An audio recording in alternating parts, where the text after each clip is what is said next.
All right, let's go over some charts. We're going to be covering crypto and traditional finance. Let's start with silver. I know not a lot of people pay attention to silver and gold markets, but they've been crazy recently.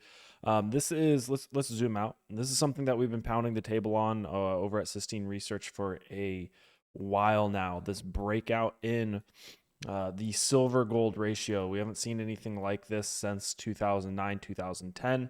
We had this nice clean symmetric triangle for silver priced in gold. Essentially, if this is going up, that means silver is outperforming gold. And we've had this massive breakout recently, which has led to silver performing quite well recently with a move from 22 to 31. This is on the 3 day. This is a super bullish chart that has been breaking out. I personally think silver is going to squeeze up to $50 and then potentially even higher later on in the year or next year. But if we zoom into, let's say, the 4 hour, I do think that silver is giving an interesting entry point here, potentially printing a little inverse head and shoulders if we can get this to complete back up to 32 or so. Could you just buy the support down here and hope that this completes and runs higher? Certainly, I don't think that's a bad idea. Just keeping a tight stop loss, or just waiting for the completion of the inverse head and shoulders and looking for continuation on higher. I'm not going to cover gold. S&P 500 looking horrendously weak after coming back down below this previous high, right? So we made all-time highs. We got our first major correction after like 5 or 6 months of up only. And everybody was super happy to see the S&P 500 make yet another all-time high and a higher high. What we kind of didn't want, right? We talked about this potentially making a lower high and then, lower low and getting into a bearish market structure situation. So the good news is we made a higher high. The bad news is we are, looking like this could turn into a deviation above the prior high. And we also, if we go out to the weekly, one of the worst signals you can get in terms of, price action looking pretty bearish is this weekly bearish divergence on RSI. And we really want to see, it's not looking great, but we really want to see this week and or next week. We only have 2 days left, the rest of today and then tomorrow for the S&P 500 to kind of turn this weekly candle around. I would like to see this weekly candle close above our previous high here. And I'd like to see next week's weekly candle push up higher, so that we, start to see RSI on the weekly come up to at least level with the previous highs. If we just start, spilling off down to 50, 5,100 or 5K, this does become a little bit problematic. We take out this low here. I think we've really got a messy situation on our hands in terms of, how weak the S&P 500 would be looking at that point. Despite S&P 500 looking pretty weak today and vulnerable, we do have Bitcoin looking strong. So a lot of bears on the timeline this morning, with Bitcoin kind of coming back down to 67 and change, but we do just have a basic descending triangle here that we've broken out of last night, built support on the back of, all right, and are trying to push higher. So overall, in the short-term time frames for Bitcoin, it's looking decently strong. Market's pretty choppy. Market's pretty choppy right now. Like I said yesterday, I think we could see this overall trend continue to just either chop sideways or push back down to retest this 64, 65K, mid-range of our entire consolidation here. So keep that in mind. Short-term time frame on the hourly, we do have a potential breakout here, and it's trying to push up back up to range highs, but that's still it's still a very choppy market, and it's not like the S&P 500 is helping us out here. It's not like stocks are helping us out here. DXY is down on the day, which is good to see this rotate all the way back down. Love to see that for risk assets. Dogecoin, very interesting market right now, and a lot of altcoins kind of spilling off. So Dogecoin on the hourly here, looking a little bit suspect. And I'm a big Dogecoin bull. I think it has a lot of opportunity. If we were, I personally am betting on an ETF filing.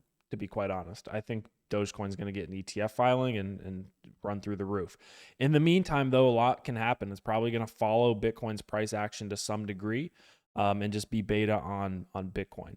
That said, it's looking a little suspect here. We have kind of gone outside of our trend line a little bit on the logarithmic scale. If we move out to the non-logarithmic, excuse me, to the linear scale, we're holding, we're okay. But this is definitely something we want to be paying attention to, right? If Dogecoin starts trading below, significantly below 16 cents, starts printing daily, 4-hour daily, and 3-day candles out here, we do want to be cognizant of the fact that this could rotate back down to range lows.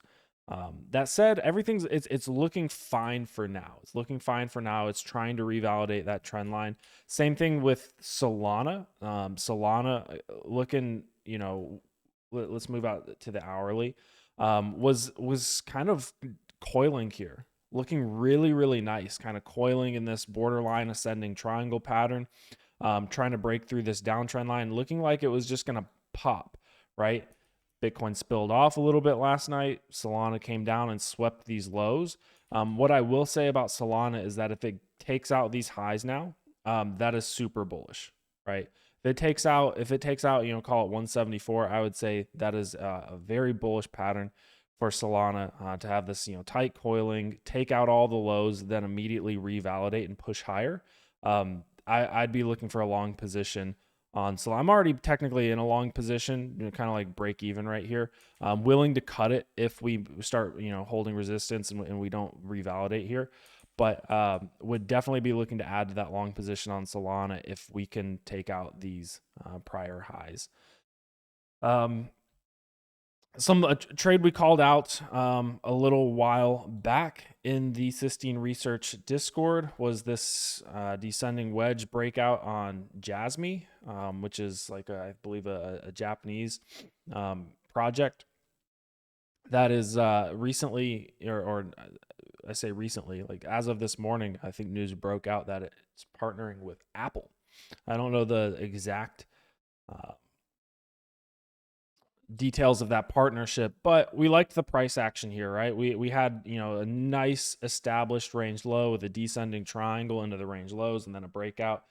So we took a long there and it's been printing, and now we're consolidating above range highs, or, essentially at or, above range highs, breaking out again. Targets are still higher than where, significantly higher than where we're at right now, but we're already in profit on that one. So, I think another chart people should be paying attention to, especially with this ETH ETF narrative, is Shiba Inu. I think it still looks very, very solid despite the correction this morning. We're starting to see this, and I know I've got a lot of lines here going, so maybe I'll just clear all of that. Just in general, the market structure here is just like a nice rounding bottom. You've got kind of like an ascending triangle try to play out. Again, that's pretty sloppy, but more so recently, you've got this expanding, broadening pattern that I like to see. If we get a strong bounce here and we take out these highs for Shiba Inu at, call it 2850 or so, I think that's super bullish, right? Like I think if we come through here and start taking out, call it 2800, 2820, we've got, a broadening pattern where we're starting to make higher lows. The volatility and interest in this token is starting to kick up again, and then you can get a violent move. So I think Shiba Inu should be watched closely. I'm not saying that you have to long it right now, but I think the overall chart is prepping for potentially a big move. And then two other assets I think people should watch and pay attention to, because I do think they are leading candidates for ETFs, are Litecoin and Bitcoin Cash. I know they're underperforming assets. I get it. A lot of people hate them. But the truth of the matter is CME has Bitcoin and Ethereum futures, and Coinbase has Bitcoin, Ethereum, Litecoin, Bitcoin Cash, and Dogecoin. So there's really only 3 options for potential ETF filings from here on out at the moment.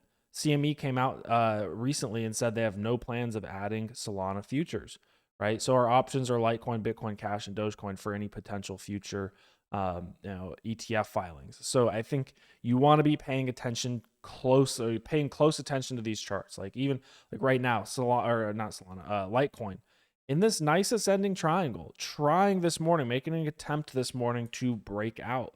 I think you could structure a long position here like pretty cleanly. Stop loss down below these lows and look to target significantly higher. If we zoom out to like the 3-day on Litecoin, I know it's an underperformer, but we have this massive ascending triangle that we've broken out of, and we're consolidating outside of this, right? I just think these charts, if nothing else, even if you don't like the assets themselves, I think you should just be paying attention to the chart. Just like add it to your watch list and pay attention to these charts, knowing that they could get massive headlines, by way of ETF filings. Other than that, overall, just a nasty, choppy, end to May here. Hopefully June will bring some more volatility to the upside for crypto, but we'll be paying attention every day, every step of the way. Guys, this video is sponsored by RabbitX, so go check out RabbitX to trade and then trade derivatives on a decentralized exchange. Go check out Sistine.ai if you'd like to join our Discord and get access to all the stuff that we publish. And there's also going to be a link in the description if you're watching this on YouTube to sign up for free to the email list if you just want to get the summarized notes emailed to you for each of these videos, right? So if you can't watch the full video, we will just email you the summary notes, a few hours after this is published. All right, guys. Hope this is helpful. Have a good one. Peace.